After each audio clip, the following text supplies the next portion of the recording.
Bonjour à toutes et à tous. Alors, on se retrouve aujourd'hui pour un tag qui m'a été demandé par Estelle Channeling et qu'elle a créé elle-même. Et ce tag s'appelle le paranormal. Alors, c'est un tag en 15 questions. On commence tout de suite. Donc, la première question, c'est comment t'es-tu aperçu que tu avais un don? Alors, depuis toute petite, j'ai toujours eu des ressentis. Il m'arrivait très souvent, quand on se rendait dans un endroit où nous étions encore jamais allés avec mes parents, que je connaissais déjà le lieu à l'avance, et alors il y avait des souvenirs qui me revenaient.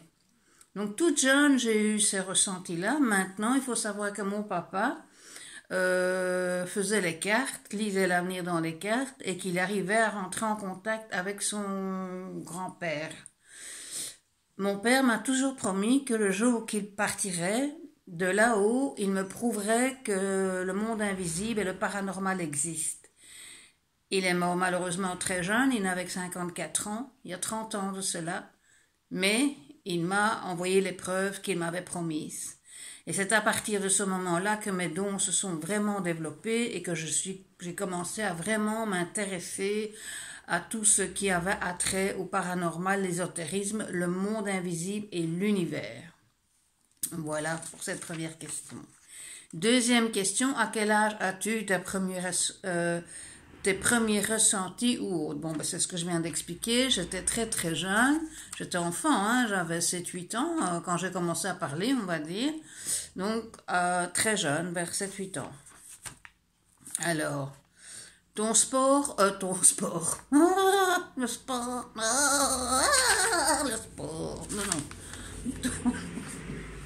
Ton support préféré.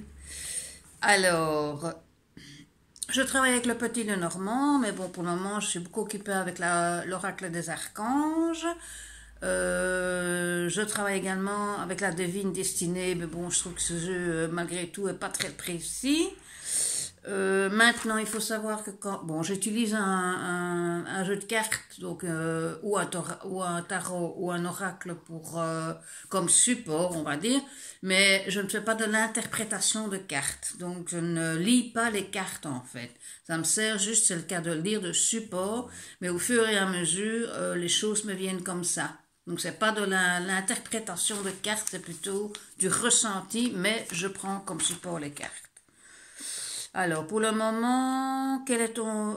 oui, ben, pour le moment, mon jeu préféré, je suis beaucoup occupée, vous l'avez vu, avec l'oracle des archanges. Lors de mon dernier live, on a travaillé avec l'oracle des vies antérieures et j'attends avec grande impatience un nouvel oracle que j'ai commandé, qui est celui des anges gardiens. C'est plutôt un tarot, celui-là, le tarot des anges gardiens. Donc, pour le moment, c'est l'oracle des archanges de Chris Verbeek. Ce qui m'attire le plus.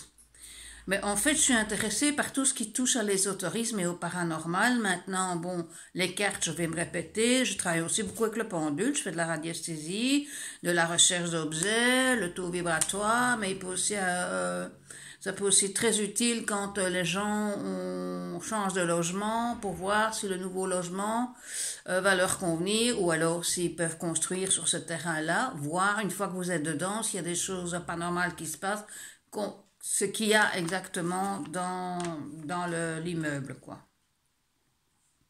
As-tu déjà travaillé dans les rues? Non, c'est quelque chose que je n'ai jamais fait et bizarrement ça m'attire pas du tout ça. Comme quoi, même si c'est fort à la mode, c'est pas pour ça que je vais m'y mettre, quoi. Ton premier jeu de cartes. Alors, mon premier jeu de cartes était le jeu de cartes de mon père, qui était un jeu de cartes totalement classique, hein, donc le jeu de cartes qu'on connaît tous, avec les cartes rouges et noires, avec les personnages et les chiffres. Ça, c'était mon tout premier jeu de cartes. Ensuite, aimes-tu le paranormal? Oui, ça, j'adore le paranormal. Tout ce qui est paranormal m'attire énormément. As-tu déjà eu des contacts avec des esprits? Alors, je n'ai pas proprement dit eu des contacts avec des esprits.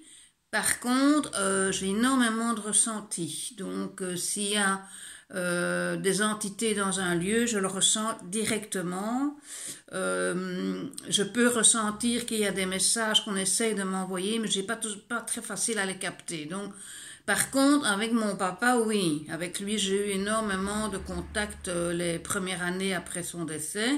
Par après, ça s'est estompé, mais ça c'est normal parce qu'il a évolué dans le monde occulte, enfin dans le monde astral.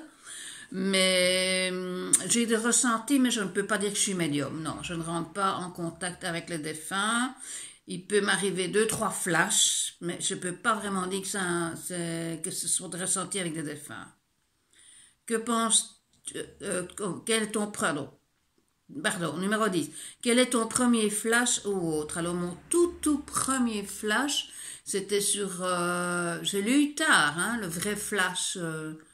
J'étais sur une autoroute en voiture. Je roulais assez vite, forcément, sur une autoroute. Et je passais une voie de sortie qui est en fait la voie où habite mon parrain.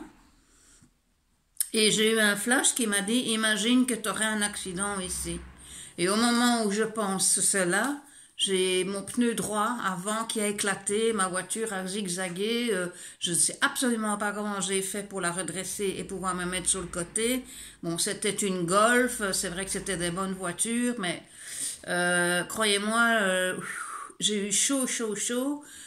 Parce qu'il y a mon garde-boue qui a volé en éclats, j'ai perdu mon pare-choc, enfin ça a été une cata, la voiture était en miettes quoi. Parce que c'était une très vieille Golf que ma maman m'avait donnée pour me dépanner. Et en plus, ça m'a permis de me rendre compte qu'il n'y a personne, mais vraiment personne qui s'arrête quoi. Donc je me retrouvais là sur le côté de l'autoroute, il était 8 ou 9 heures du soir, un pneu en moins, excusez-moi. Heureusement, au loin, vraiment dans le lointain, j'ai vu un fermier sur son tracteur. Je lui ai fait des grands signes comme ça. Et ce brave monsieur est venu me replacer ma roue de secours. Mais je peux vous dire que j'avais encore 30 km à faire pour me rendre chez moi. Je n'étais pas rassurée du tout, quoi. Voilà, donc ça a été mon premier flash. En fait, ça a été me prévenir qu'il y a un accident qui allait arriver, quoi. Que penses-tu du monde invisible? Est-ce que ça existe? Oui, bien sûr. Le monde invisible existe. Le monde invisible est parmi nous, contrairement à ce qu'on peut penser. Nous sommes en permanence entourés. Moi, là, je suis actuellement entourée d'anges, d'archanges, de gnomes, de tout ce qui fait partie du monde invisible. Oui, bien sûr, j'y crois. As-tu déjà fait du spiritisme? Alors, non. Parce que je sais que c'est quelque chose qui ne s'improvise pas du tout, et je n'ai pas encore eu l'occasion jusque maintenant de rencontrer une personne qui soit suffisamment avertie et qui ait reçu toutes les autorisations nécessaires de ses guides et de son maître en spiritisme pour pouvoir le pratiquer. Parce que, je vous rassure, faire du spiritisme quand on n'est pas initié et qu'on ne s'est pas protégé avant, ça peut mener très loin, ça peut faire de gros dégâts. Alors, le 13. Que penses-tu des gens qui font de la magie noire? Alors, en général, les gens qui pratiquent, déjà pratiquer la magie noire, c'est quand même très dangereux en soi. C'est un peu comme le spiritisme, hein. Si vous n'êtes pas initié et que vous vous protégez pas suffisamment, ben, ça va très mal tourner pour vous. Maintenant, ce que je pense de ces gens-là, c'est que ces gens utilisent leur pouvoir, si on peut dire comme ça, leur faculté à mauvais escient. Maintenant, c'est à déconseiller quand même parce qu'il y a ce qu'on appelle le choc en retour. Et à un moment donné ou à un autre, ce que vous avez envoyé de mauvais à une personne va vous revenir, comme toute chose dans l'univers. Donc, ce que j'en pense, c'est faites ce que vous voulez, mais attendez-vous au pire et sachez qu'en vous engageant dans ce genre d'aventure, vous vous engagez aussi dans les problèmes. Si tu devrais être un archange, lequel serais-tu? Alors moi, ce serait Raphaël.